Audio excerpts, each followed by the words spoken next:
Bueno, pues buenas tardes. Mientras terminan las cuestiones técnicas, bienvenidos a la Iglesia de San Pablo, a vuestra casa.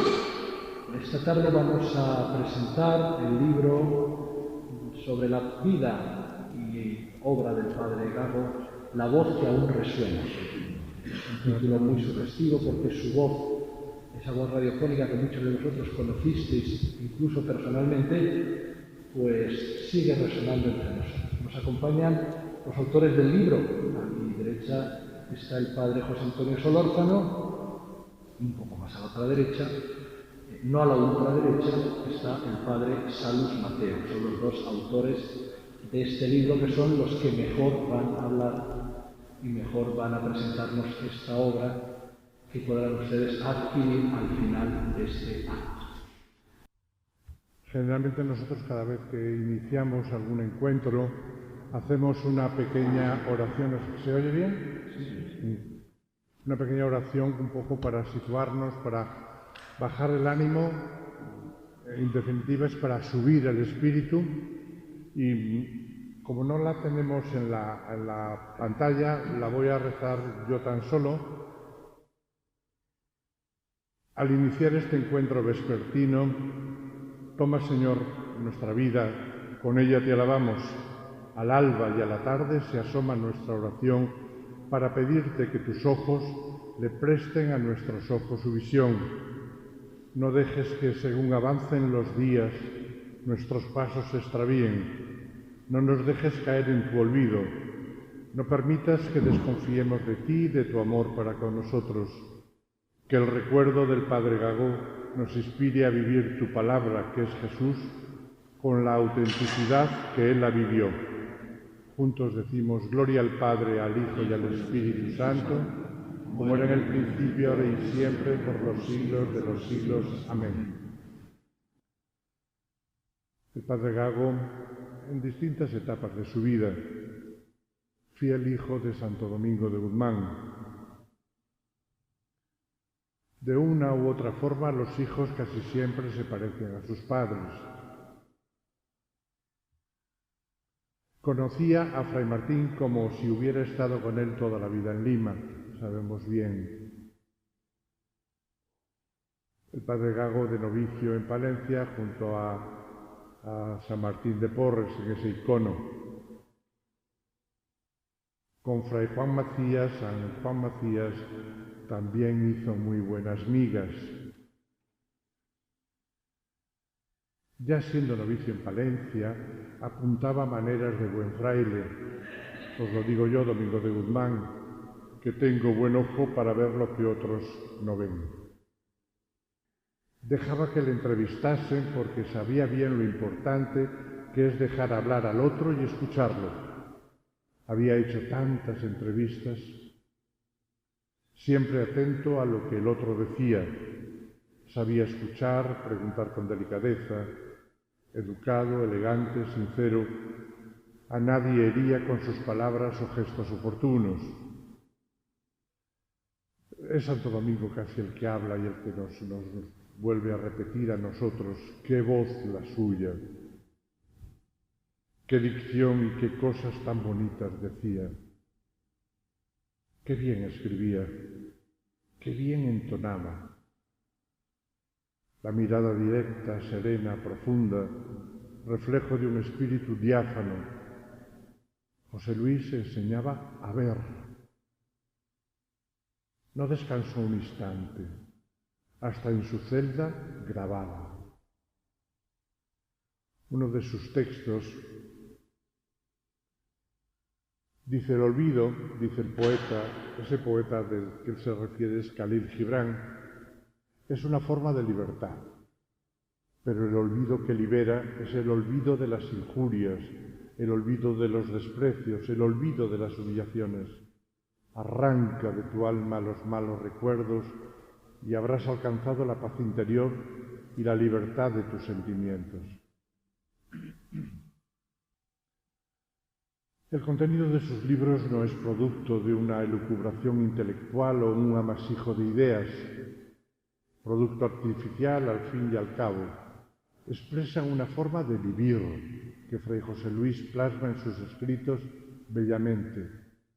Confesiones amansadas en muchas horas de silencio, de soledad, de dolor, de encuentro con la fuente de la vida, Dios. Todo esto lo deja claro el padre Gago en sus libros. Él era así. A donde quiera que vayas no dejes de ser luz, y él era luz. Mientras tenemos tiempo, hagamos el bien, que es la vida del hombre como la brizna de hierba que hoy rebrilla espléndida y mañana amanece reducida y marchita. El tiempo es el camino que, a medida que lo pisamos, se acorta, se reduce, se torna irreversible. Como en el cuento infantil de Pulgarcito, de Garbancito mejor, deja a tu paso señales de bondad, que a otros indica la vereda que lleva al destino certero. En este tipo de presentaciones de libros suele comenzarse con los agradecimientos. Hemos sido varios los que, en un tiempo récord impuesto, hemos logrado sacar a la luz una biografía sucinta, una biografía que no es muy extensa, no es el típico librazo a veces que hay sobre biografías de santos o de personajes. No, nosotros quisimos sintetizar lo mejor que podíamos. No es muy pormenorizada porque hay muchos detalles de su vida que, bueno, teniendo su importancia por ser pequeños, eso es lo que le hacía grande, no hemos recogido. Hemos recogido las grandes líneas biográficas para que la imagen y el recuerdo entrañable del padre Gago, fallecido aproximadamente hace unos 8 años, ¿no? Hace 8 años. Por eso les vamos a contar un poco cómo surgió este libro, La voz que aún resuena. ¿No ve? A uno ya le falla. Fue hacia mediados del mes de noviembre del año 2019, el secretario de la Asociación Amigos del Padre Gago, que es Raúl, su sobrino, se reunió con el prior de Valladolid, el padre Carmelo, y con el padre Salus para trasladarles la petición que el cardenal Ricardo Blázquez les había hecho. La petición era muy clara, muy concisa. El cardenal quería un libro que recogiese el alma del padre Gago, un alma buena, porque él quería despedirse de la conferencia episcopal como presidente, regalando a todos los demás obispos de España un libro que recogiese lo que el padre Gago había supuesto para la conferencia episcopal, desde distintos aspectos de su vida, en su trabajo en COPE. El libro, no lo sabemos nosotros, lo quería también para llevárselo al Papa Francisco y para llevarlo al dicasterio de la causa de los santos. Nos pusimos en contacto con alguien que le conocía muy bien y sobre todo que conocía la etapa del padre Gago de su trabajo en COPE, Elsa González, una colaboradora íntima del padre Gago, que sabía muy bien todos los entresijos que se habían producido en la creación de la cadena COPE, en la transformación de aquellas ondas populares, en lo mucho que tuvo que sufrir y luchar para conseguirlo. Y ella estaba escribiendo un libro que todavía no había finalizado, entonces decidimos, Salus y yo, vernos con ella porque nos podía dar muchos datos, y así lo hicimos. Quedamos citados un día en Madrid. Ustedes podrán imaginar que nuestra cita iba a ser en un despacho de carácter episcopal o en el despacho, en una sala de visitas de un colegio con los típicos sillones a rayas que una señora del siglo XIX regaló al colegio. Porque claro, la ocasión era para un acto solemne de encuentro para hablar del padre Gago. Pues no. Salimos a las 3 de Valladolid en el AVE, a las 4:10 así llegamos a Madrid, y en la cafetería de Chamartín nos reunimos los tres para hablar de un santo. Si esto se logra, yo creo que la estación de Chamartín tenía que poner una placa. Aquí se trabajó y se comenzó la idea de escribir una biografía del padre Gago. Bueno, pues Elsa González nos dio una cantidad de datos enorme. Estuvimos con ella reunidos durante 2 horas, hasta que nuestro tren salía a las 6:20 de la tarde. No teníamos más tiempo. Y aquellos datos que ella nos dio y que nos proporcionó, nos llevó también un montón de folios del libro que estaba a punto de publicar, nos sirvieron después pues, de base para llevar a cabo lo que queríamos escribir. Por eso podemos decir que en la estación de Chamartín se fraguaron los primeros intentos de beatificación del padre Gago, un 29 de noviembre. Realmente, pensándolo, y lo hemos comentado muchas veces, el padre Salus y yo, es lo que a él le hubiera gustado. Primero, a él no le hubiera gustado que se hablase de su beatificación, pero dice, bueno, pues de hacer una biografía me gusta que se haga en medio del ruido de la gente, del ruido de una estación, en ese trasiego continuo que tiene la estación de Chamartín, los altavoces de fondo, las indicaciones que siempre dan en las estaciones, porque él vivía justamente de la voz, de las indicaciones, de los altavoces, había hecho de su vida un altavoz de Dios, había hecho de la radio el gran altavoz del mensaje cristiano. Decidimos después, mientras volvíamos a los y yo, ¿cómo empezamos? ¿Cómo empezamos este libro? Y decidimos que lo haríamos en primera persona. A veces dicen que en literatura se debe de escribir en tercera persona. El padre Gago fue como poniendo una distancia entre el escritor y el personaje, o los personajes de una novela. Nosotros decidimos que fuera en primera persona. Yo conocí al padre Gago, colaboré en el padre Gago, con el padre Gago estuve un día, el padre Gago me dijo, es decir, siempre en primera persona porque nos resultaba, primero, más fácil y segundo, mucho más íntimo, mucho más directo como él era. Los primeros apuntes que tuvimos en nuestras manos en el convento de San Pablo fueron unos apuntes que había hecho el padre Manuel González, médico, dominico, claro, que le acompañó durante los 4 últimos años en su larga enfermedad. Pero de eso ya hablará el padre Salus. Su enfermedad fue una enfermedad dolorosísima, tremenda, pero profundamente santificadora para él y para los que con él vivieron. Total, llegaron las Navidades, diciembre, no habíamos escrito nada, Salus menos que yo había escrito un poco más, yo tenía más tiempo libre y Salus estaba más ocupado con las cosas de la comunidad de San Pablo. Decidimos o nos encerramos o no hacemos nada. Y decidimos encerrarnos después de Reyes en Caleruega una semana. Un encierro que fue realmente intenso. El problema era que una vez terminado, en una semana teníamos terminado el libro, ¿qué editorial? Ponerse en contacto con una editorial es muy difícil. Empezamos a mirar en un sitio, en otro, aquí, allá, en Arcea, porque en Arcea había escrito mucho el padre Gago. Bueno, pues todos nos decían, imposible que el libro esté en una semana, porque hay que corregir las pruebas, hay que imprimirlo, hay que. Bueno, pues acudimos a Edivesa, lógicamente que era una editorial de los dominicos, y el chico que está al frente de la editorial nos dio todo tipo de facilidades para poder sacar el libro en una semana. Conseguimos que Editorial Edivesa dejase a un lado los trabajos que tenía en impresión y meter en máquinas el libro del padre Gago, La voz que aún resuena. Estábamos seguros, y lo comentábamos muchas veces el padre Salus y yo, que el padre Gago diría, ¿quién os mandaría meteros en semejante lío? Si por mí hubiera sido, sabéis que no os hubiera dado permiso ni os hubiera dejado, porque él tenía la suficiente humildad, sensatez, como para decir, dejaros de historias, yo no merezco un libro, una biografía, un tal. Por eso dividimos el libro en 3 partes.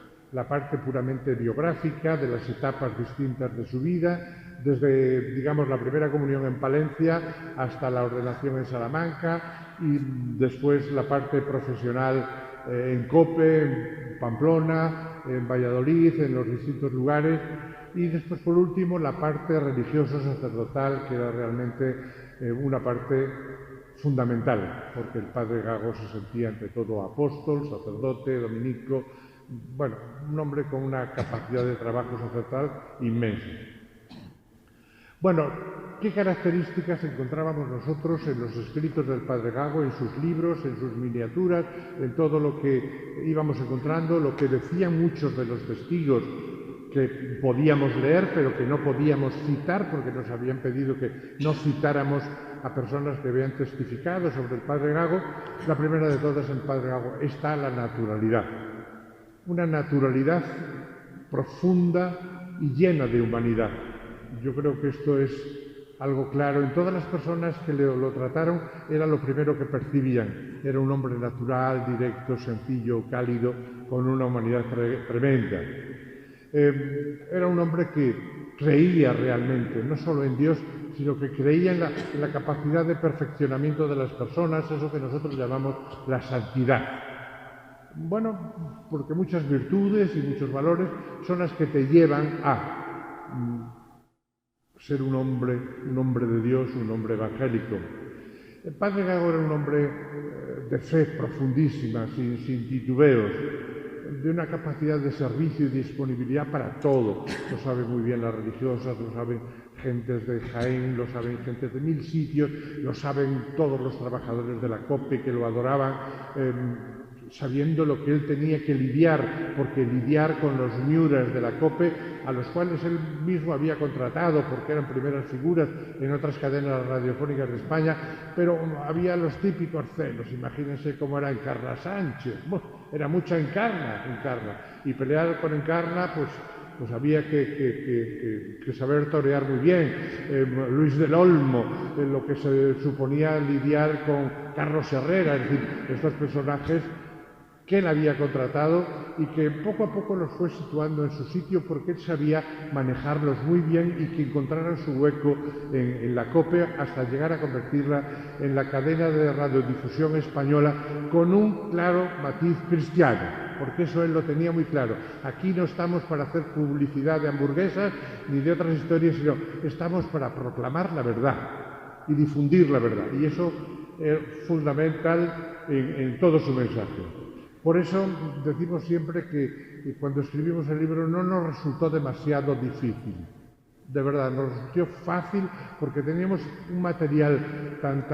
A veces se repetían los testimonios, porque era lógico, porque todos hablaban tan bien que nosotros decíamos, ¿y ahora cómo escarbamos en tanta bondad para no repetir las ideas que hemos ido recogiendo en el libro y que yo les aconsejo que lo lean porque les ayudará a la reflexión humana, cristiana y pastoral de todo tipo, ¿no? Por eso creo que en él siempre iban profundamente unidas la idea del hombre, la idea del fraile y la idea del apóstol, del sacerdote. No había distinción. Dentro del libro hay un capítulo dedicado exclusivamente a las ondas radiofónicas que tiene mucho interés para periodistas, mucho, y también, por supuesto, para nosotros. Y yo creo que si logramos entre todos que el Padre Gago sea el santo de la radio, habremos conseguido muchísimo, porque todos sabemos cómo están nuestros medios de comunicación, y poner como ejemplo, como figura realmente auténtica, sin ñoñería ninguna, con una humanidad, una hombría, una elegancia, al Padre Gago como ejemplo, creo que puede ser estímulo para muchos que no lo conocieron, muchos ya que en los periódicos, en la radio, no son cristianos, pero por lo menos encuentran la vida de un hombre irreprochable. A mí me parece que es muy importante.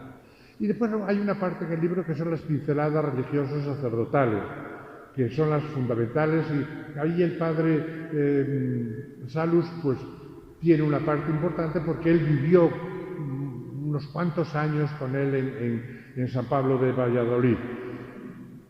Todos sabemos, y cada vez que nos hemos encontrado con trabajadores de COPE o con gentes que lo conocieron, bueno, todos son elogios al Padre Gago y a su santidad. A su santidad porque, dicen, nos podemos encomendar a él como intercesor. Yo siempre digo que es más fácil llegar al reino de los cielos que subir a los altares. Yo quiero terminar con esto que leíamos al final: mientras tenemos tiempo, hagamos el bien. Y yo creo que eso es realmente lo importante. Yo con esto les invito a la lectura del libro, que se lee muy bien porque la letra es grande, porque las fotografías nos ayudan a situarnos con el Padre Gago, y hay muchas miniaturas en las cuales nosotros nos apoyamos para poder seguir avanzando en lo que escribíamos sobre él. Creo que de pocos hombres entregados a Dios y a la gente se puede decir de forma tan sencilla y natural lo que el Padre Gago era, y que a nosotros nos llega realmente al alma, los que trabajamos con él, a los que convivió con él. Yo nunca conviví con él en ningún convento. Siempre hemos sentido paz, porque era un hombre que te ayudaba a ser bueno. Yo les invito a su lectura. Cómprenlo, yo no gustaría regalárselo, pero parece que no se puede, y se sentirán bien. Quizá alguno de ustedes ya lo tenga, lo haya leído. Y ahora quiero que sea el Padre Salus el que les cuente un poco todo el proceso con el Padre Gago. Ponte aquí delante.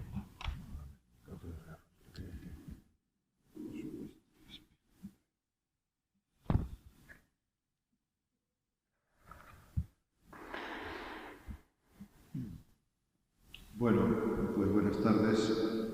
Creo que el Padre Solo ha explicado suficientemente bien todo lo que es el libro, pero bueno, me encargaron de las pinceladas sacerdotales, religiosas, y es lo que voy a tratar de resumir. Y comienzo citando un libro que siempre me atrajo, cuyo título es El cansancio de los buenos. Está escrito por un psiquiatra y psicoterapeuta argentino que se llama Jorge Aldama. Es uno de los psicólogos o psiquiatras que se suele denominar positivos, humanista. Él es seguidor de Víctor Frankl, los conozcáis. Y este autor afirma que con su libro quiere contribuir a que los buenos no se cansen, que alcancen el fruto de sus esfuerzos y sientan la satisfacción interior merecida. Por eso, hace poco, la semana pasada, me hacían una entrevista en la COPE y me preguntaban, bueno, ¿y por qué escribisteis el libro? Y yo suelo contestar que la razón está en que no es bueno que el recuerdo de las personas sencillamente buenas quede silenciado tras su paso por esta tierra. Porque con su ejemplo, y para eso se escribe el libro, para que su ejemplo esté presente entre nosotros, han de contribuir a que siga habiendo personas buenas, esas que no se cansan de hacer el bien. El Padre Gago, como os decía el Padre Solo anteriormente, marchó de entre nosotros hace 9 años, el 22 de diciembre de 2012. Tenía 78 años y lo hizo en plenitud de facultades y trabajando hasta el final, esforzándose de manera ímproba entre dolores agudos, pero luchador incansable por seguir haciendo lo que siempre hizo: predicar el Evangelio, hablar de Jesucristo y hacerlo de la mejor forma posible. Y él ciertamente lo supo hacer muy bien. En el libro, como os ha dicho el Padre Solo, a mí me correspondía hablar de su condición de sacerdote religioso dominico. Hay que destacar la combinación que él supo hacer en su vida para no abandonar su condición de fraile dominico al tiempo que dedicaba muchas horas a su labor de periodista. A pesar de sus múltiples ocupaciones, nunca abandonó su condición de fraile. Tampoco su asistencia a los actos comunitarios y su participación activa en todo lo que en el convento se proponía. Quizá es un poco pretencioso el querer abarcar lo que es una persona en el aspecto religioso, ya que es un mundo muy personal al que difícilmente se llega, a no ser por las manifestaciones externas. Y por tanto, mucho de lo que en el libro hemos constatado, pues viene a responder a todo ese mundo que percibíamos los que convivíamos con él. En este tiempo me correspondió desempeñar el papel de prior, que él había ejercido anteriormente, y por lo mismo seguí de cerca los años más dolorosos de su vida, que fueron los 4 últimos años antes de su muerte. Me he centrado sobre todo en su persona como sacerdote dominico. La perspectiva es de hermano que vivió de cerca su camino durante estos 8 años, y en esa cercanía, donde no hay ni trampa ni cartón, pude comprobar una forma de ser persona, primero muy religioso, de una fe profunda, una persona generosa en todos los sentidos, elegante en el trato con todos, cumplidor, comprensible. Por eso las pinceladas que me correspondió escribir quieren reflejar la labor que realizó y su condición de fraile predicador. Destaca sobre todo por su sencillez y su delicadeza. También su tenacidad para mantener actividades donde su persona quedaba siempre en la sombra, pero que produjeron libros, artículos, intervenciones en televisión y, por supuesto, su labor como periodista en la COPE, de la que fue director. Un dato relevante en su vida comunitaria fue siempre el humor. Y era una cosa que quizá nos sorprendía a todos, porque él era más bien una persona reservada, un tanto seria, agradable, cercano, pero ese sentido del humor lo sabía explotar muy bien. Un sentido del humor. Yo recuerdo, por ejemplo, que un día de mi cumpleaños, que es el 5 de mayo, cuando inesperadamente apareció en la sala de comunidad con una cosa muy curiosa, con una bandeja metálica y dentro de la bandeja cucharillas. Y empezó a recitar unos versos referidos a mi persona y al tiempo movía de vez en cuando las cucharillas. Era muy gracioso verle en esa actitud. Por cierto, lo que escribió una cosa muy simpática, de la que nos reímos todos mucho en aquel momento, ¿no? También recuerdo una postal que aún conservo y en ella me decía lo siguiente: querido Salus, al tiempo que prió, feliz cumpleaños. Este fue otro año de cumpleaños. Te elegimos porque te queríamos. Ahora te queremos más porque nos dijiste que sí. Te queremos más todavía si nos ayudas a vivir dominicanamente felices y entregados.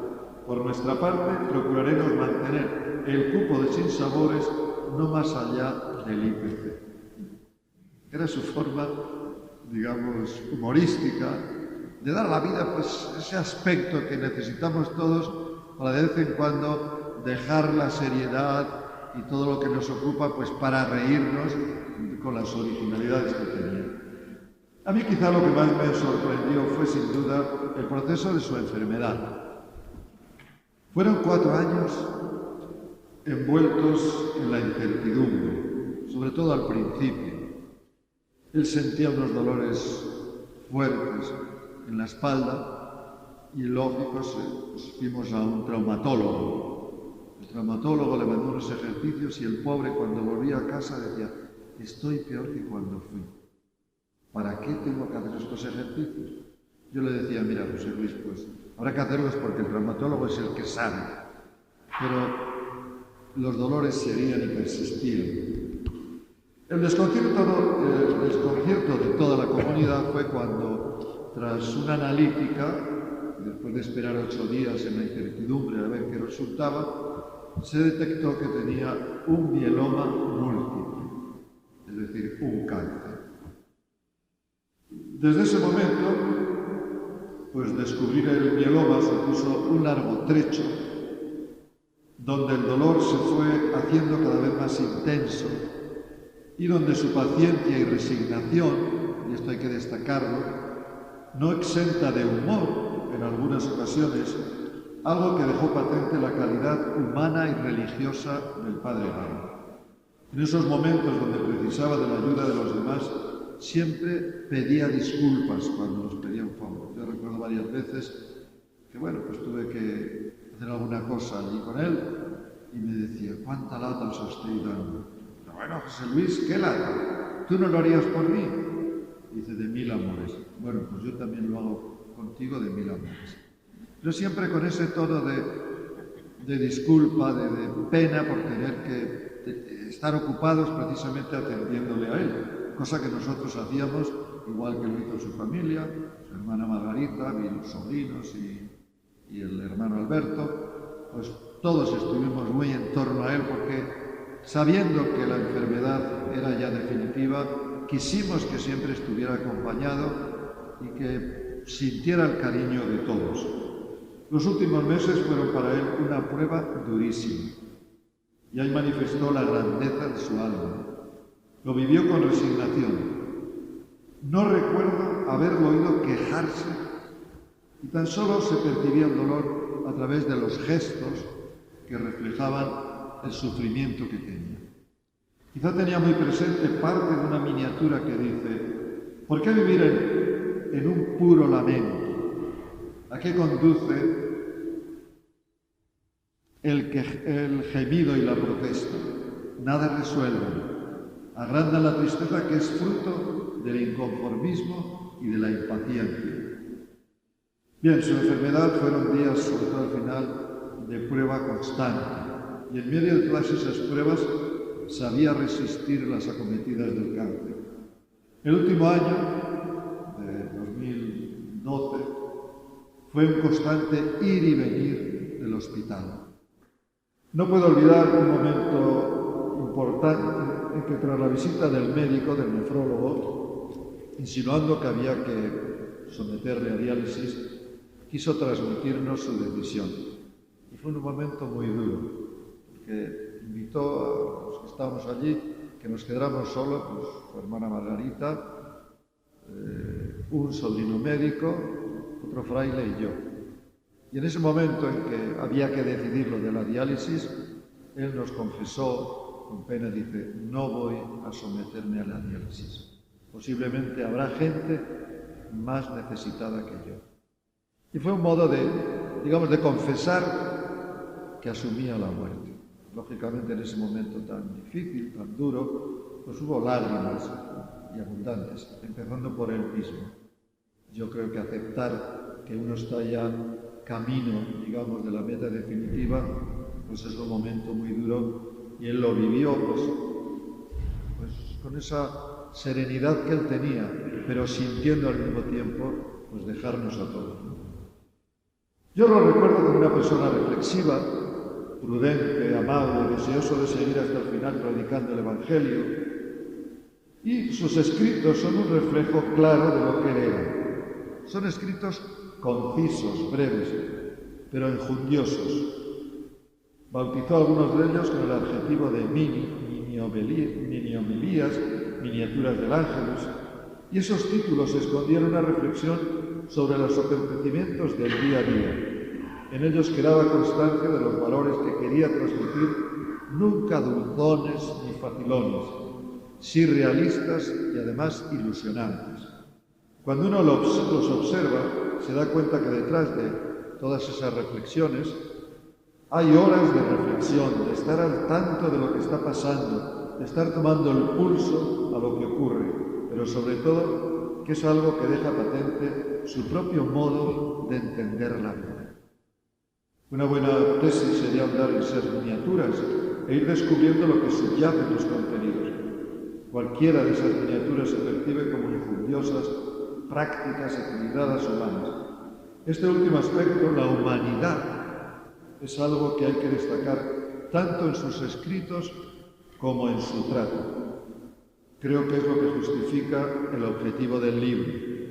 Dejar constancia de una persona buena, donde no cupo el cansancio, que luchó hasta el final por mantener sus principios y su estilo de dominico del siglo XXI. Ese fue nuestro objetivo, que su voz siga resonando entre nosotros, que su persona no se difumine entre los acontecimientos que nos envuelven, que su voz, nítida y fresca como fue siempre, siga sonando y resonando entre los que creemos que la bondad es conveniente que no se apague. El ejemplo de las personas buenas merece la pena y también la alegría de resaltarlo, porque el buen ejemplo siempre acaba produciendo sus frutos. Que los que solo lo conocieron a distancia tengan la oportunidad de verlo más de cerca y descubrir a una persona buena, comprometida, sin caer en posturas facilonas que buscan el aplauso, nada más lejos de él. Por eso quisimos escribir este libro, porque se lo merecía y porque el bien que su ejemplo pueda producir no quede reducido a quienes lo tratamos y quisimos, sino que se expanda y su ejemplo cunde. Por eso repito, como decía el Padre Solo, que no es porque sea nuestro, pero sí porque trata de una persona que merece la pena ser conocida en su integridad. Esto.